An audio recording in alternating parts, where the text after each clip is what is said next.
성경의 관용구 중에요, 이런 흥미로운 표현이 있는데요. 들어보신 적이 있으신지 모르겠어요. 바로 at the 11th hour라는 표현입니다. 직역하면 11번째 시간이라는 뜻이죠. 사실 이 관용구는 성경에서 유래된 표현인데요. 그럼 마태복음 20장에 보면 포도원 품꾼의 비유가 나오잖아요.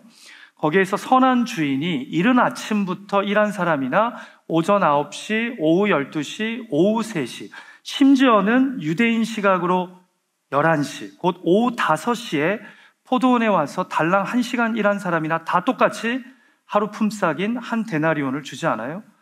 여기서 바로 11시, 곧 오후 5시에 와서 일한 사람에서 유래된 이 영어 관용구가 바로 at the 11th hour입니다. 그 뜻이 풀이하자면 마지막 순간에, 막판에 라는 뜻을 갖고 있습니다. 한마디로 하루가 끝나가는 마지막 1시간에도 아직 기회는 있다는 뜻입니다. 영어에는 또 이런 관용어도 있어요. 바로 Saved by the Bell입니다. 들어보셨죠? 권투 경기에서 선수가 쓰러져서요, 거의 KO 될 것 같은 상황에 갑자기 라운드를 종료하는 종이 울려서 기사회생하는 것을 Saved by the Bell이라고 합니다. 다 끝난 줄 알았는데 마지막에 극적으로 살아나는 사람이나 상황을 설명할 때 이 관용구를 사용합니다. 여러분, 이 두 관용구와 매우 어울리는 인생 경험을 한 사람이 있는데요. 바로 러시아의 대문호 도스토옙스키입니다. 1849년 12월 22일 겨울 아침에요, 그는 혁명 혐의로 체포되어서 다른 사형수들과 함께 눈 덮인 광장에 끌려 나옵니다. 차가운 바람이 뺨을 스치는 가운데 군인들은 총을 장전하여 이 사형 집행관의 사형 명령을 기다리죠. 기록에 보면 3명씩 묶어서 총살하는 방식이었는데요. 도스토옙스키는 두 번째 조에 속해서 눈을 가린 채 사형 집행의 순서를 기다리고 있었답니다. 그런데 그 순간 갑자기 멀리서 말바꿈 소리가 들리더랍니다. 그리고는 말에서 내린 사람이 큰 소리로 급하게 외치는 겁니다. 황제의 명령이다. 사형을 중지하라. 전원 감형한다. 그러니까 즉결 처분을 하기로 했다가 시베리아에서 4년 동안 수용소 생활을 하고 노동하면서 또 4년을 러시아 제국의 군대에 복무하는 조건으로 형을 감형한 겁니다. 마지막 11번째 시간에 기적이 일어난 겁니다. 그의 삶이 Saved by the Bell 하게 된 것이죠. 실제 있었던 일이에요.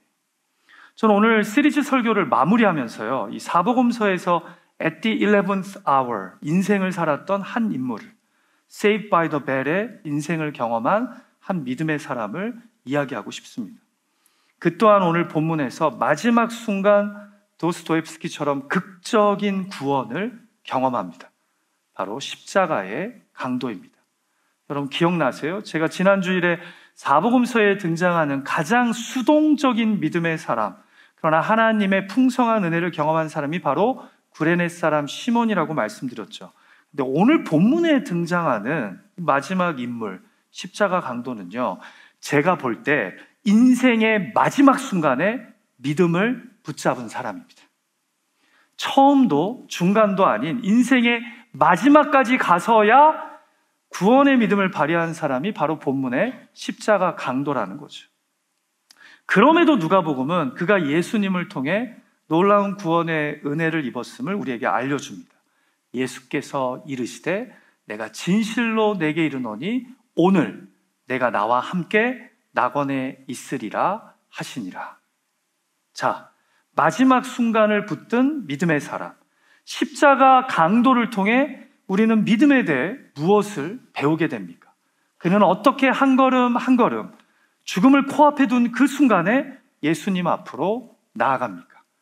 저는 오늘 본문에서요, 십자가 강도가 예수님 앞으로 3번의 믿음의 발걸음을 내딛게 된 것을 발견하게 되는데요, 한 걸음 한 걸음씩 그 발걸음을 묵상하면서 저와 여러분을 향한 성경의 음성에 귀를 기울였으면 합니다.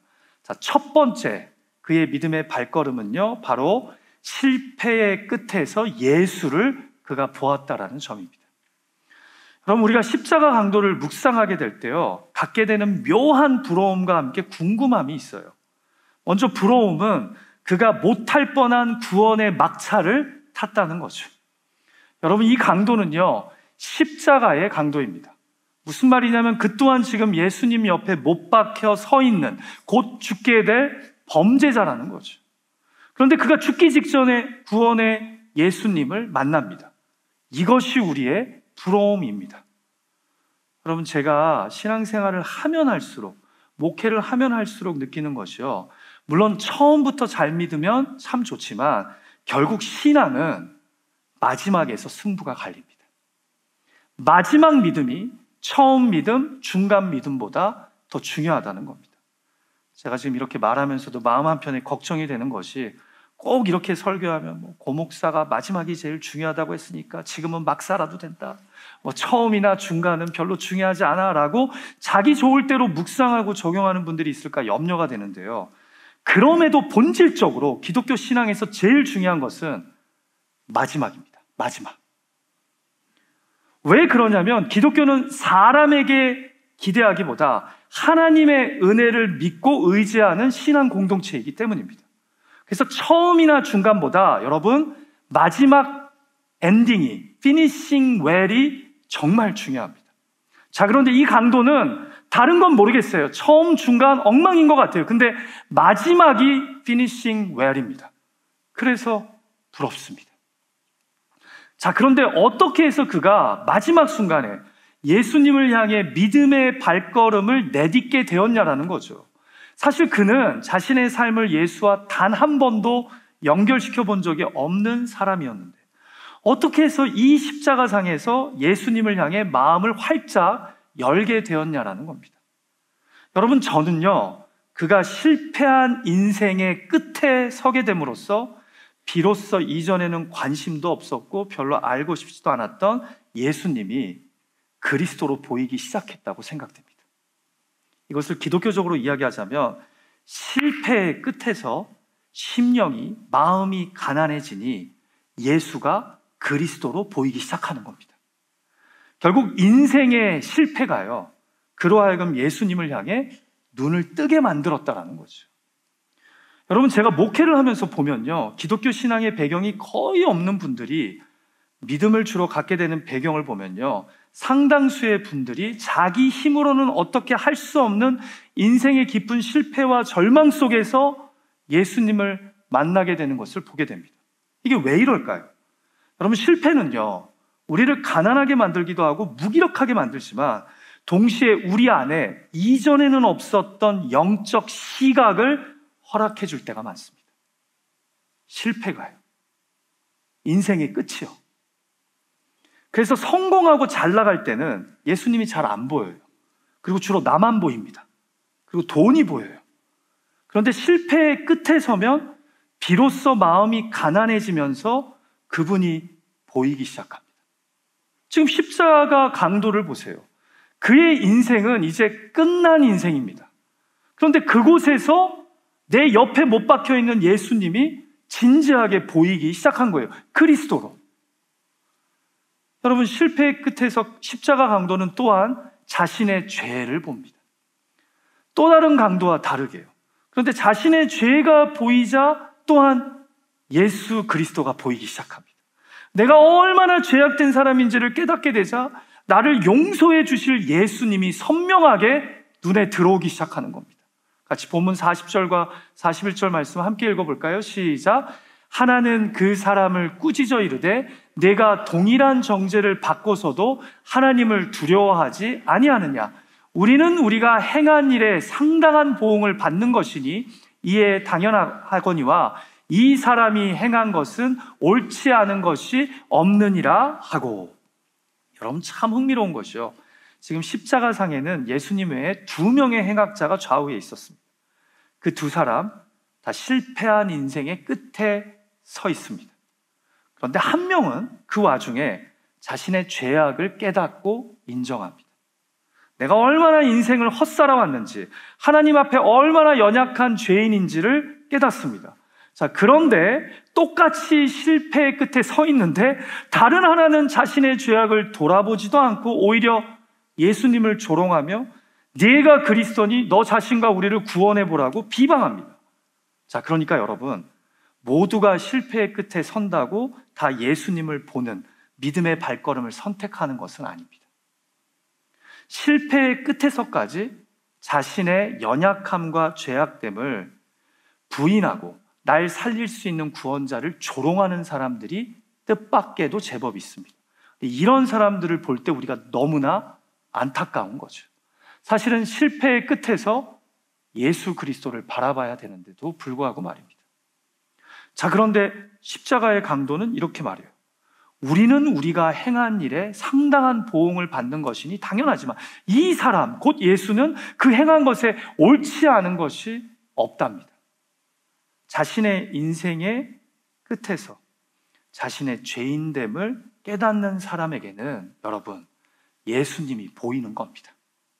여기 상당한 보응이라고 번역된 부분에 헬라어 단어가요, 악시오스라고 하는 단어인데 그 뜻이 정당한, 받을 만한, 합당한이라는 뜻을 갖고 있어요. 무슨 말이에요? 인생의 끝에 서고 보니 나는 내가 저지른 죄에 합당한 벌을 받는 것이랍니다. 한마디로 내 인생의 결과는 내 책임이라는 거죠. 나는 이렇게 벌받을 존재라는 거예요. 자, 그런데 이 사람, 곧 예수님은 내가 보니까 그렇지 않은 분이라는 겁니다. 여러분, 여기서 우리가 매우 중요한 성경의 진리를 발견하게 돼요. 인생의 끝에서 자기 죄를 깨달은 사람만이 예수님을 보게 된다는 겁니다. 내가 죄인이라는 것을 처절하게 인정하고 고백하는 사람이 비로소 예수 그리스도를 밝히 보게 된다는 거예요. 20세기 캐톨릭과 개신교 영성 운동에 가장 큰 영향을 끼친 사람 중에 한 명이 토마스 머튼인데요. 그의 자서전 The Seven Stories Mountain, 번역하면 7층 산이라고 하는 책인데요. 여기에서 그는 자신의 회심 이전의 방황, 그리고 세속적이었던 삶, 그러다가 영적 추구의 과정을 통해 그가 결국 기독교 신앙에 입문하게 된 그 과정을 솔직하게 소개해요. 근데 그가 책에서 이런 고백을 해요.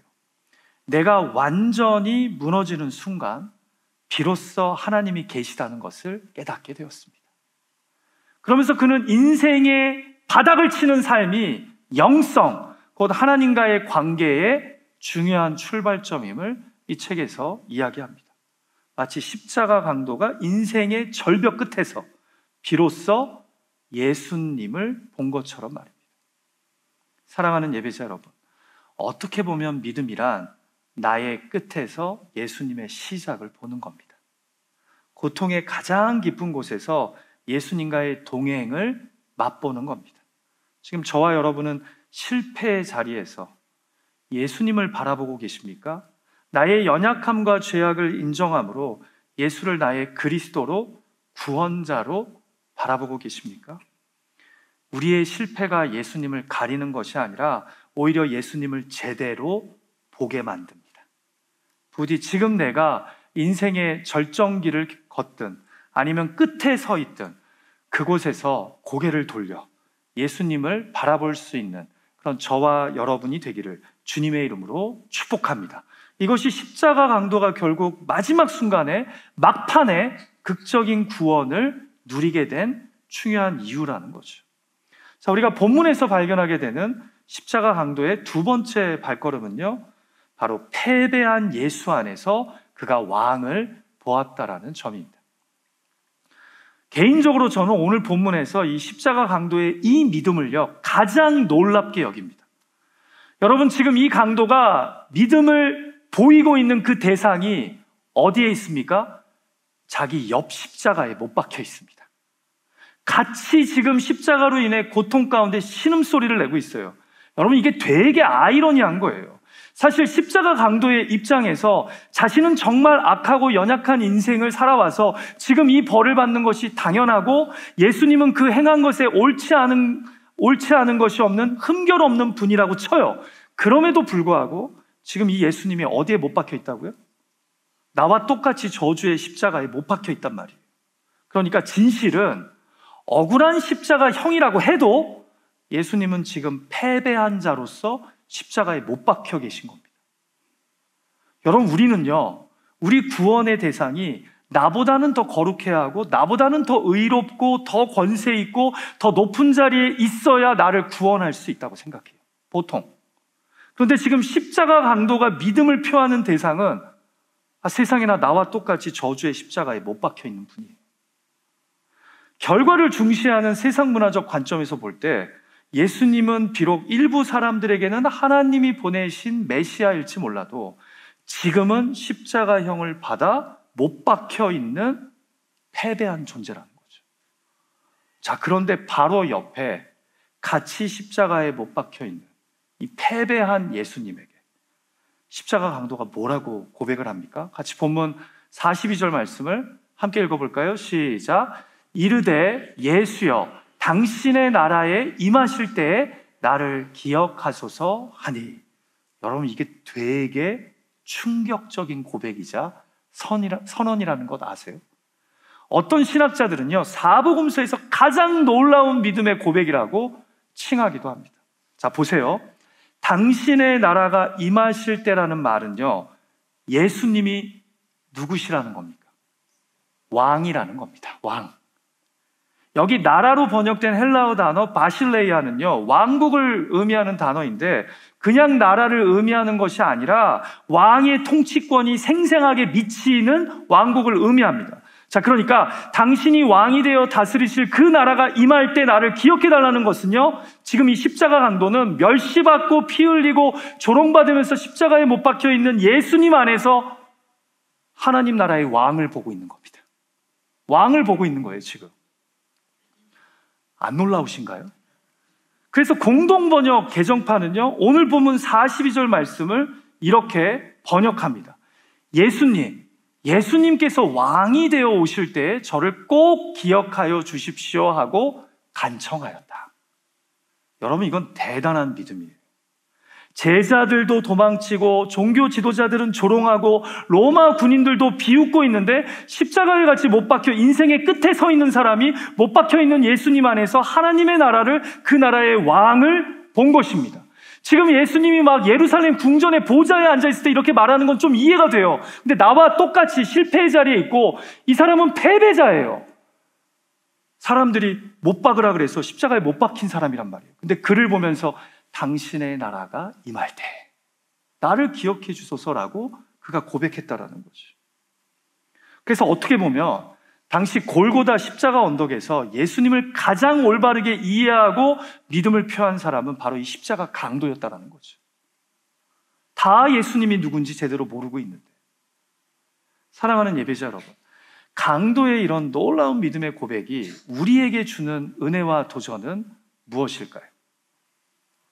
예수님이 패배한 십자가의 자리에서 다가올 왕국의 도래를 바라보는 것이 믿음이라면, 조롱받고 피 흘리는 십자가의 예수님을 다가오는 하나님 나라의 왕으로, 통치자로 바라보는 것이 믿음이라면, 지금 우리가 삶 속에서 아무리 패배하고 조롱과 멸시를 받아도 그 가운데서도 하나님의 나라와 통치는 변함없이 우리에게 다가오고 있다는 겁니다. 이게 바로 십자가 강도의 두 번째 놀라운 믿음이라는 거예요. 믿음은 상황을 보는 것이 아니라 왕이신 예수님을 바라보는 것이며, 믿음은 십자가를 패배로 보지 않고 오히려 다가올 부활의 순간을, 하나님의 역전의 통치를 기대하는 겁니다. 그게 바로 십자가 강도가 보여주는 믿음이라는 거죠. 제가 개인적으로 참 좋아하는 20세기 독일의 신학자 디트리히 본헤퍼는요, 2차 세계대전의 종교를 코앞에 두고서 히틀러를 암살하는 작전에 참여했다는 죄명으로 재판 없이 처형됩니다. 그런데 당시 감옥에서 그를 관리 감시했던 군인이요, 그의 마지막 증언을 기억하고 자기 다이어리에 기록했는데요, 너무 감동을 받았어요. 사실 그는 감옥에서 수용생활하는 디트리히 본헤퍼 목사에게서 감동을 그전에도 많이 받았어요. 어떻게 사형수로서, 어떻게 이 참혹한 감옥에 갇힌 사람으로서 저렇게 인자하게 미소를 짓고 동료 죄수들을 챙기고, 그리고 오히려 감시하는 나를 이렇게 사랑과 친절로 대할까? 도대체 그 안에 있는 이 이해할 수 없는 영적 고요함과 평안함은 어디로부터 나온 것일까? 그런 그가 디트리 보네포 목사가 사형당하기 전에 마지막으로 남긴 유언을 기록한 거예요. 그가 처형 직전에 마지막으로 할 말이 있냐라고 묻자 이렇게 담백하게 답했다고 합니다. 이것은 끝이 아니라 시작입니다. 이것은 내가 지금 여기서 사형당하는 것은 끝이 아니라 새로운 시작입니다. 여러분, 세상 사람들이 볼 때 보네포 목사님은 패배자예요. 그러나 오히려 보네포 목사님은 자신을 패배시킨 현실 안에 스스로를 가두지 않고 그 패배한 현실 안에서도 무엇을 바라보고 있는 거예요? 하나님을 바라보고 있는 거예요. 부활이요 생명이신 예수님을 바라보고 있는 거예요. 그래서 본문의 십자가 강도와 같은 고백을 한 겁니다. 이것은 끝이 아니고 이제 새로운 시작이라고 말입니다. 우리 교회가 송구영신 예배 때 항상 이 디트리 보네포 목사님이 옥중에서 쓰신 시를 가사로 쓰여진 곳 선한 능력으로를 부르는데요. 이 곡에 보면 처형이라는 세상의 잔혹한 현실과 패배 속에서도 변함없이 도래할 주님의 나라, 예수 그리스도가 통치할 나라를 고대했던 목사님의 마음이, 신앙이 고스란히 담겨 있습니다. 제가 1절과 2절의 가사를 읽어드립니다. 주 선한 능력으로 안으시네, 그 크신 팔로 날 붙드시네, 절망 속에도 흔들리지 않고 사랑하는 주 얼굴 구하리, 선한 능력으로 일어서리, 주만 의지하리 믿음으로 우리 고대 안에 주 오실 그날 영광의 새날을 맞이하리. 이전의 괴로움 날 에워싸고 고난의 길을 걷는다 해도 주님께 모두 맡긴 우리 영혼 끝내 승리의 날을 맞으리. 선한 능력으로 일어서리, 주만 의지하리 믿음으로 우리 고대 안에 주 오실 그날 영광의 새날을 맞이하리. 저에게 이 고백은 간단하게 줄이자면 이렇게 들려요. 예수여, 당신의 나라가 임하실 때 나를 기억해 주소서.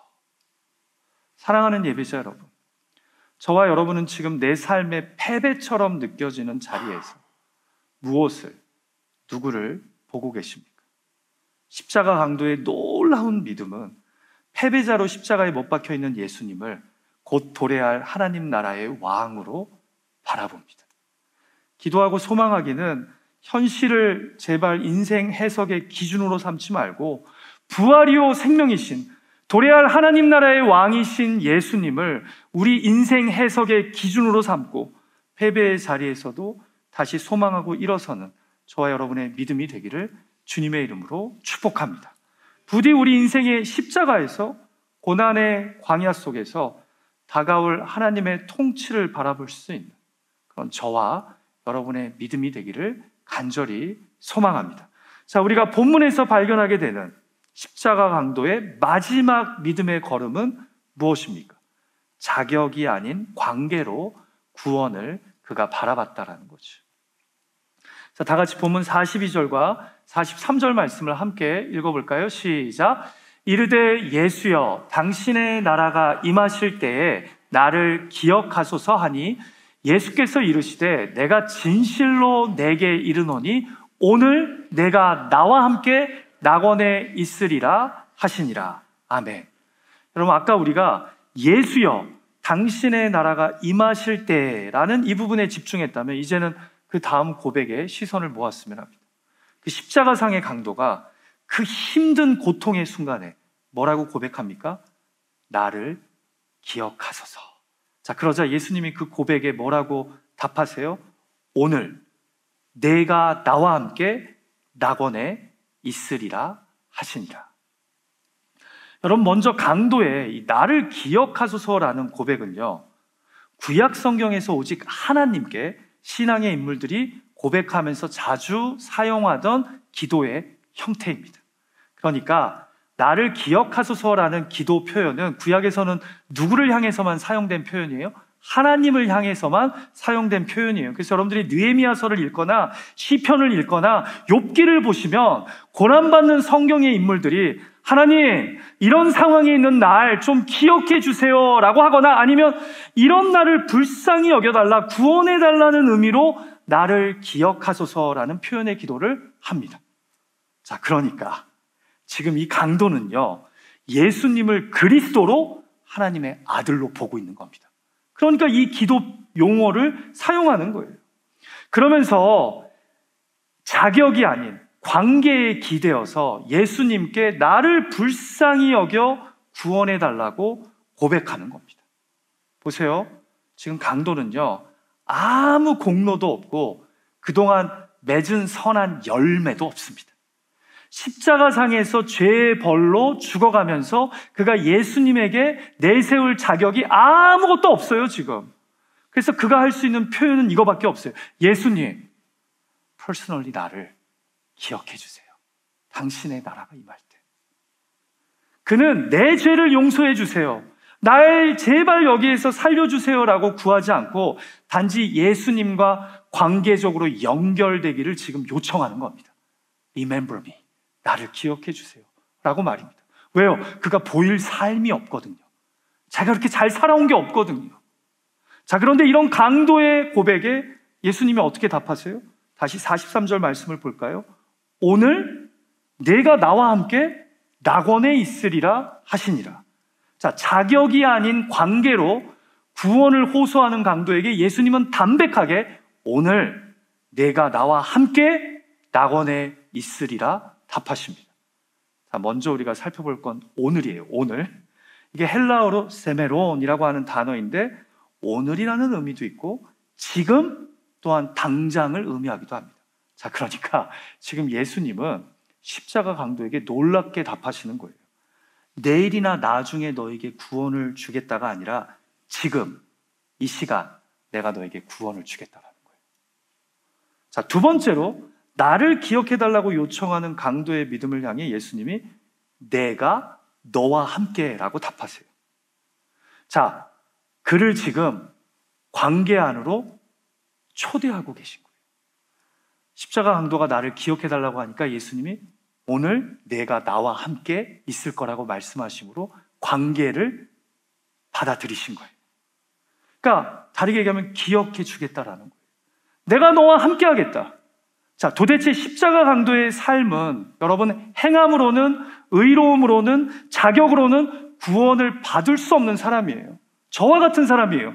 그래서 강도가 구한 건 제발 나를 기억해 달라는 건데, 그런데 예수님이 답하시기를 내가 너와 함께 하시겠다라고 답하는 거예요. 여러분, 지금 예수님은 강도에게 너는 구원받을 자격이 있다라고, 네가 천국에 들어갈 것이다 라고 말씀하시지 않아요. 그저 나와 함께 있을 것이다 라고 말씀하세요. 여러분, 이게 중요해요. 구원은 자격이 아니라 예수님과 함께함으로, 예수님께 붙어 있음으로, 예수님의 십자가를 붙잡음으로 누리게 되는 선물인 줄 믿습니다. 지금 그걸 보여주는 거예요. 여러분, 천국의 진짜 본질은요, 이 천국이 어디에 있느냐가 아니라 누구와 함께 있느냐입니다. 그래서 우리가 좋아하는 찬송가 내 영혼이 은총 입어에도 보면 내 주 예수 모신 곳이 그 어디나 하늘나라라고 하잖아요.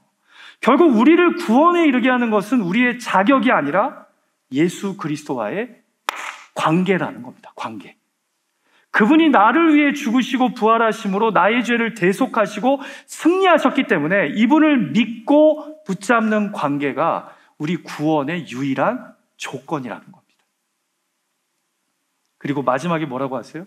낙원에 있으리라. 여러분, 이 낙원에 대해서 성경학자들이 다양한 의견이 있어요. 근데 중요한 것은 뭐냐면 이 낙원이라는 헬라어 단어가 파라데이소스거든요. 이 파라데이소스에서 파라다이스가 나왔어요. 근데 파라데이소스의 원래 의미는 동산, 울타리, 공원을 의미해요. 자, 결국 여기서 낙원이 상징하는 것이 무엇일까요? 저는 에덴 동산이 떠올려져요. 에덴 동산. 죄가 아담과 하와를 통해 인간 세상에 들어오기 전에 그들이 어디에 살았죠? 에덴 동산에 살았어요. 결국 지금 예수님은 내가 너와 함께 낙원에 있으리라고 말씀하는 건 무슨 의미냐? 정말 악하고 죄 많은 인생을 살았던 이 십자가 강도에게 그의 인생의 마지막 순간 내가 너와 함께 에덴 동산에 있을 것이라고 선언하심으로써 그가 죄사함과 구원을 받았음을 선언하시는 겁니다. 놀라운 역전이 십자가의 강도의 마지막 인생길에 찾아왔다는 거죠. 여러분, 누가복음은요, 여리고성의 삭개오도 그랬고 또 향유를 부은 죄 많은 여인도 그랬고 이 일관된 메시지가 있어요. 그건 바로 자격 없는 자가 예수님과 연결되고 관계함으로써 구원을 얻게 된다는 거예요. 아무리 늦었어도 이 예수 그리스도와 연결만 되면 극적인 회심과 구원이 임한다라는 겁니다. 이런 예수님의 구원의 은혜를 마지막 십자가상의 강도를 통해서까지 일관되게 보여주는 겁니다. 사랑하는 예배자 여러분, 이 강도에게는요, 아무 자격도 없었습니다. 선행도 없었고 종교적 의식도 없었고 회개의 열매를 보여줄 남은 시간도 없었고 용서받아야 할 사람을 찾아갈 기회도 없었고 그저 죽기 직전 마지막 숨을 몰아쉬며 딱 이 한마디를 했습니다. 당신의 나라가 임하실 때 나를 기억해 주소서. 강도가 구한 것은 구원받을 자격이 아닌 예수님과의 연결, 예수님과의 관계 요청이었습니다. 그리고 예수님의 대답은 분명했습니다. 오늘 너가 나와 함께 이 낙원에 있으리라. 잊지 마세요. 은혜의 예수님께는 늦은 회개도, 지친 회개도, 찢어진 회개도, 마지막 회개도 결코 가벼운 것이 아닙니다. 예수님은 그 회개를 귀하게 받아주십니다. 그리고 우리 하나님은요, 자격을 보시지 않고 예수 그리스도와의 관계를 보신다라는 거죠. 사랑하는 예배자 여러분, 구원은 자격으로 서는 것이 아니라 예수님과의 관계로 서는 것인 줄 믿습니다. 우리가 가진 것이 아니라 우리가 붙든 분이 구원을 결정해 주는 줄 믿습니다. 이것이 기독교가 이야기하는 복음이에요. 우리가 십자가의 강도에게서 발견하는 귀한 마지막 믿음의 발걸음이라는 거죠. 이 말씀은 오늘 우리에게도 도전합니다. 나는 아직도 하나님 앞에서 구원의 자격을 증명하려고 보이려고 발버둥 치고 있지는 않는가? 기도 더 해야지, 봉사 더 해야지, 착하게 살아야 구원받을 텐데 이런 마음으로 신앙을 유지하고 신앙을 드러내려고 애쓰고 있지는 않습니까? 그러나 우리가 집중해야 하는 것은 바로 우리 구주 예수 그리스도의 십자가를 통한 관계요, 연결인 줄 믿습니다. 그게 다라는 거예요. 여러분들이 나중에요, 이 세상에서의 삶을 마무리하고 하나님 앞에 서게 될 때 하나님이 분명히 물어보실 거예요. 내가 도대체 왜 너희를 나의 집으로 이 하늘 고향으로 들여보내야 한다고 생각하냐고요. 그때 여러분들이 하나님, 제가 얼마나 토렌스 제1장로교회에서 봉사를 많이 했고 내가 얼마나 신앙 좋은 집안에서 모태신앙으로 자랐고 내가 얼마나 주일 예배 한 번도 빠지지 않았고 신실하게 헌금 생활했는지 이야기해봤자 그건 아무 효과 없어요. 왜요? 그건 못지않게 우리 안에 솔직하게 감춰진 죄악과 연약함이 많기 때문이에요. 나는 알고 하나님은 아세요. 우리가 단지 하나님 앞에서 이야기할 수 있는 것은 이거밖에 없어요. 당신이 보내신 독생자 예수 그리스도가 나의 죄를 위해 죽으시고 나를 살리시고자 부활하셨다고. 나는 이 예수 그리스도를 통해 하나님의 자녀가 되었음을 믿는다고요. 그분이 십자가에서 나를 기억해 주셨다고요. 그분이 십자가에서 나에게 천국을 약속해 주셨다고요. 나는 이 예수 그리스도를 나의 구원자와 주인으로 믿습니다. 그 관계가, 자격이 아닌 그 관계가 우리를 하나님의 자녀가 되어 저 하늘 고향에서 살게 하는 줄 믿습니다. 말씀을 마칠까 합니다. 제가 아까 설교 시작하면서 도스토옙스키의 그 삶에 있었던 극적인 구원 이야기, 실제 있었던 이야기를 소개해드렸죠. 그가 사형이 취소된 그날 밤 자신의 형에게 직접 편지를 써서 고백합니다. 사형대에서 서 있었던 그 마지막 5분이 자신의 인생을 바꿨다고 말입니다. 그러면서 그가 이렇게 얘기해요. 이제는 나에게 어떤 삶이 주어지든 그것을 선물처럼 여기며 새로운 사람으로 살아가겠다고 형에게 고백합니다. 딱 at the 11th hour, 끝날 것 같았던 인생의 마지막에 하나님의 은혜가 그에게 찾아온 겁니다. 그는 이후로 삶을 전혀 다르게 바라보기 시작했고요. 그의 작품 속에는 선명한 기독교의 용서, 은혜, 회심, 그리고 새로운 시작이라는 주제가 깊게 흐르게 됩니다. 그의 책들을 읽어보세요. 항상 용서가 나오고요, 이해할 수 없는 은혜가 나오고요, 새로운 시작이 나옵니다. 심지어 어떤 문학평론가는 이렇게 말하기도 하더라고요. 도스토옙스키의 문학은 사형대에서 다시 시작되었다고. 사랑하는 예배자 여러분, 아까 제가 Saved by the Bell이라고 관용어를 소개해드렸죠. 근데 우리에게는요, Saved by the Cross인 거 아십니까? 십자가에 의해 극적으로 구원받은 인생.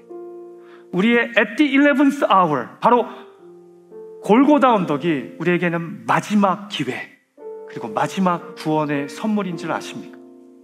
이것을 붙잡고 여러분의 삶의 끝자락에 서 있어도, 그리고 때로는 나를 둘러싼 상황이 확실한 패배로 여겨져도 그 안에서 십자가 강도를 기억하며 한 걸음 한 걸음 예수님께로 나아갈 수 있는 저와 여러분 되시기를 주님의 이름으로 축복합니다. 구원은 자격이 아니에요. 십자가에 못 박힌 예수 그리스도와의 관계입니다. 같이 기도하죠.